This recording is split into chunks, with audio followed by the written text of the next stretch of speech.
ആദിലയെ വിശ്വാസമില്ല എന്ന് നൂറ.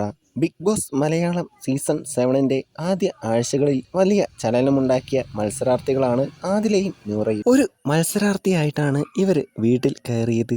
എന്നാൽ ഏതാനും ആഴ്ചകൾ കഴിഞ്ഞപ്പോൾ ബിഗ് ബോസ് ഇവരെ 2 മത്സരാർത്ഥികളാക്കി.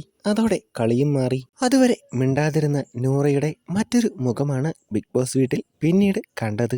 നെവിനെ പ്രവോക്ക് ചെയ്ത് വീട്ടിൽ നിന്ന് പുറത്താക്കി ആ ഒരു ലെവലിലേക്ക് ഇവരുടെ ഗെയിം മാറുന്നതാണ് പിന്നീട് കണ്ടത്. എന്നാൽ രണ്ടുപേർക്കുമിടയിൽ ചെറിയ തരത്തിലുള്ള ഈഗോ പ്രശ്നങ്ങളും ഉണ്ടായിരുന്നു. രണ്ടുപേരും ഒന്നിച്ച് ഗെയിം കളിച്ചുകൊണ്ടിരുന്ന ആദ്യ സമയങ്ങളിൽ ആദില നൂറയെ വളരെയധികം മാനിപ്പുലേറ്റ് ചെയ്യുന്നുണ്ടായിരുന്നു. പിന്നീട് ഇവർ 2 മത്സരാർത്ഥികൾ ആയപ്പോൾ നൂറ ആദിലയേക്കാൾ മികച്ച രീതിയിൽ ഗെയിം കളിക്കാൻ തുടങ്ങി. വൈൽഡ് കാർഡ് മത്സരാർത്ഥികളുടെ റാങ്കിംഗ് ടാസ്കിൽ ആദിലയേക്കാൾ മുമ്പിലെത്തിയത് നൂറയാണ്. ഇപ്പോൾ നടന്നുകൊണ്ടിരിക്കുന്ന കിരീടം ടാസ്കിൽ 2 പേരും 2 ടീമിലാണ്. ബേബിയുടെ ഗെയിം കളിച്ചു, ഞാൻ എൻ്റെ ഗെയിം കളിച്ചോളാം എന്നാണ് ആദില പറഞ്ഞത്.